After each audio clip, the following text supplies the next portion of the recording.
Good news today, नई उम्मीद जगाने वाला हिंदी न्यूज चैनल।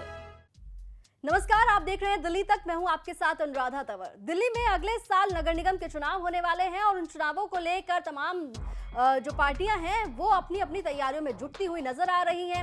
एक तरफ सत्ता में बैठी भारतीय जनता पार्टी है जो इस वक्त अपनी रणनीति सेट करने में लगी हुई है, तो दूसरी तरफ है आम आदमी पार्टी। विपक्ष में बैठी हुई आम आदमी पार्टी आए दिन प्रेस कॉन्फ्रेंस करती है और बीजेपी पर निशाना साधते हुए तमाम आरोप यहां पर लगाती हुई नजर आती है। कई बार भ्रष्टाचार के आरोप लगाती हुई नजर आती है, तो कई बार गड़बड़ियों के यहां पर आरोप लगाती हुई आम आदमी पार्टी नजर आती है। लेकिन अब जो मामला सामने आया है वो है अवैध निर्माण का। जी हां, पूर्वी दिल्ली में 18,000 संपत्ति ऐसी हैं जो अवैध निर्माण में आती हैं और इसको लेकर पूर्वी दिल्ली के महापौर श्याम सुंदर अग्रवाल ने एलजी को एक पत्र लिखा था। उस पत्र में उन्होंने साफ तौर पर यह कहा था कि जो पूर्वी दिल्ली के अंतर्गत 18,000 अवैध संपत्ति है उस पर रोक लगाने में उनकी सहायता की जाए। पूर्वी दिल्ली नगर निगम अवैध निर्माण की भीषण समस्या से जूझ रहा है। अवैध निर्माण में निगम की बिल्डिंग विभाग के सभी अधिकारी संलिप्त हैं, जिसकी वजह से 2017 से लेकर आज तक लगभग 18,000 से ज्यादा भवनों को बुक किया गया है, लेकिन कार्रवाई के नाम पर अधिकारी लोग सिर्फ दिखावा करते हैं। बुक किए गए सभी मकानों में लोग बसे हुए हैं, दुकानें चल रही हैं। अगर ये मकान नक्शे से बनाए जाते तो निगम को लगभग 400 करोड़ रुपए का राजस्व प्राप्त होता। इसके साथ ही आपको बता दें कि यहाँ पर एलजी से एक रिक्वेस्ट भी की गई। उसमें लिखा गया, महोदय, निगम की छवि को सुधारने के लिए और निगम में राजस्व को बढ़ाने के लिए यह आवश्यक है कि इन बेलगाम अधिकारियों पर लगाम लगाई जाए और इन पर कड़ी से कड़ी कार्रवाई की जाए, चाहे इन सभी कनिष्ठ अभियंताओं, सहायक अभियंताओं और आदिवासी अभियंताओं को बर्खास्त ही क्यों न करना पड़े। मुझे आशा ही नहीं, पूर्ण विश्वास है कि आप इसमें मेरा पूर्ण सहयोग करेंगे। महापौर श्याम सुंदर अग्रवाल के इस पत्र के बाद एलजी ने एक ऑर्डर इशू करते हुए कहा कि इस मामले में जो तमाम अधिकारी और विभाग हैं उन्हें अप्रोप्रिएट एक्शन लेने का आदेश एलजी की ओर से दिया गया, जिसके बाद पूर्वी दिल्ली के कमिश्नर ने इस मामले में लार्जेस्ट स्केल पर यानी कि बड़े स्केल पर डेमोलिशन, तोड़फोड़ और साथ ही सीलिंग के आदेश दे दिए।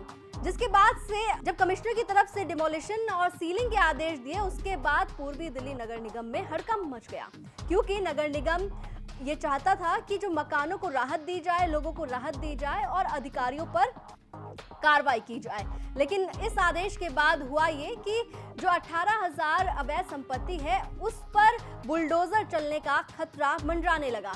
इसके बाद 27 अगस्त को महापौर ने बैठक बुलाई और सदन में इन तमाम अवैध निर्माण को वैध करने के लिए एक प्रस्ताव पास कर दिया गया। कहा गया कि मार्च 2021 तक जिन्होंने मकान दिल्ली में बनाए हैं उन पर किसी भी तरह का कोई खतरा नहीं है। इसको लेकर विपक्ष ने भी निशाना साधा और कहा कि जब पहले ही इस तरह से ये मामला सुलझा लेना था तो फिर एलजी को पत्र लिखने की क्या जरूरत थी। सबसे पहले आपको महापौर श्याम सुंदर अग्रवाल का बयान सुनवाते हैं, जिसमें वो साफ तौर पर ये कह रहे हैं कि दिल्ली के अंदर किसी भी तरह का कोई अवैध निर्माण की बिल्डिंग या इमारत नहीं टूटेगी।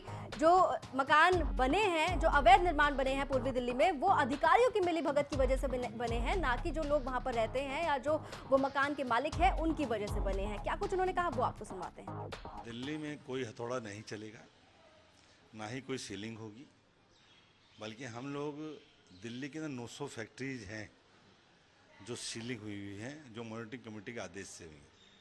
हमने मॉनिटरिंग कमेटी को लेटर भेजा है, उसका पीछा भी करने में लगे हैं कि वो सब सीलिंग मिल जाए होगा। इसके अलावा आपने बिल्डिंग की बात की, अभी मैं एलजी महोदय से मिला था, मैंने उनसे कहा था कि हमारे जो अधिकारी लोग हैं, चाहे जेई है, एई है, अधिशासी अभियंता है, इन लोगों ने मिली भगत करके बड़े पैमाने पर अवैध निर्माण करवाया है। और ये जो अवैध निर्माण हुआ है ये उनकी मिली भगत से हुआ है, बनाने वाले की कोई गलती नहीं है। जेई का काम होता है कि यदि कहीं अवैध निर्माण होता है तो उसको अवेयर के उसको बताए कि भाई अवैध निर्माण मत कीजिए, आप इसका नक्शा पास करवाइए। उसने वो काम नहीं किया, केवल मिली भगत करके अवैध निर्माण करवाया। लोगों की गलती नहीं है, इसलिए किसी भी बिल्डिंग पे हथौड़ा नहीं चलना चाहिए। हथौड़ा चलना चाहिए तो अधिकारियों पे चलना चाहिए, जिन्होंने अपने विशेष लाभ के लिए, अपने कमाई के लिए उन्होंने ये मकान बनवाए हैं।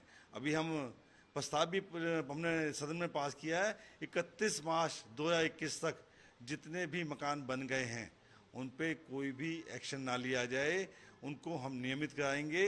हम चाहे सेंट्रल गवर्नमेंट के पास जाना पड़े, हमें कहीं तक भी जाना पड़े, उनको नियमित कराएंगे और नॉमिनल चार्ज के साथ ही हम उनको नियमित कराएंगे। तो श्याम सुंदर अग्रवाल को आपने सुना, अब आपको सुनवाते हैं विपक्ष का क्या कहना है। विपक्ष साफ तौर पर यहाँ पर दोहरा चरित्र भारतीय जनता पार्टी का कह रही है कि भारतीय जनता पार्टी का दोहरा चरित्र है। अगर पहले ही इस तरह से इस मामले को सुलझाना था तो फिर एलजी को चिट्ठी लिखने का ड्रामा क्यों किया गया। इस तरह की तमाम बातें यहाँ पर विपक्ष में बैठी आम आदमी पार्टी के द्वारा कही जा रही है। आपको बताते हैं कि मनोज त्यागी जो कि आम आदमी पार्टी के नेता हैं, उनका क्या कहना है। भाजपा के दोहरे चरित्र के बारे में आपको बताना चाहता हूं। अगस्त माह की शुरुआत में ईडीएमसी मेयर श्याम सुंदर अग्रवाल जी एलजी साहब से मिलकर के आते हैं और 18,000 संपत्तियों का उनको ब्यौरा देकर के आते हैं कि ये अवैध निर्माण हुआ है। इन संपत्तियों पर और इनको निर्माण कराने वाले अधिकारियों पर कार्रवाई की जानी चाहिए। लेकिन 9 तारीख को राजनिवास से एक पत्र जारी होता है और उस पत्र के माध्यम से एलजी साहब आदेश देते हैं कि इन तमाम संपत्तियों पे इनको डेमोलिशन किया जाए, इनको सील किया जाए और उन अधिकारियों पर कार्रवाई की जाए जिन अधिकारियों ने इनके निर्माण में सहयोग किया है। ये पत्र कमिश्नर साहब के माध्यम से 18 तारीख तक तमाम अधिकारियों में चलता है और 27 तारीख को हाउस के अंदर भारतीय जनता पार्टी एक नया प्रस्ताव लेकर के आती है जिसमें मांग करती है कि इन 18,000 संपत्तियों को एनओसी देने का काम किया जाए, वैध करने का काम किया जाए और इन संपत्तियों के निर्माण में जिन अधिकारियों का रोल था उनका बचाव करती दिखाई दी। मैं आपको बताना चाहता हूं कि ये भाजपा का दोहरा चरित्र है। जिस 25 गज के मकान के एवज में भारतीय जनता पार्टी लगातार 4.5 वर्षों से मोटी मोटी रकम वसूलने का काम कर रही थी, चुनाव को देख करके आज एक लोक लुभावन प्रस्ताव लेकर के आई जो कि प्राइवेट प्रस्ताव है जिसकी कोई अहमियत नहीं है, जो अक्सर फेल होते हैं। पूर्वी दिल्ली की 18,000 संपत्तियों पर, अवैध संपत्तियों पर बुलडोजर चलने वाला था, लेकिन अब सदन में प्रस्ताव पास कर दिया गया और ये कहा गया कि कोई भी अवैध निर्माण को तोड़ा नहीं जाएगा, उससे जमींदोज नहीं किया जाएगा। लोगों को राहत देने की यहाँ पर जो कोशिश है वो पूर्वी दिल्ली नगर निगम की ओर से की गई है। दिल्ली एनसीआर से जुड़ी तमाम खबरों के लिए आप देखते रहिए दिल्ली तक।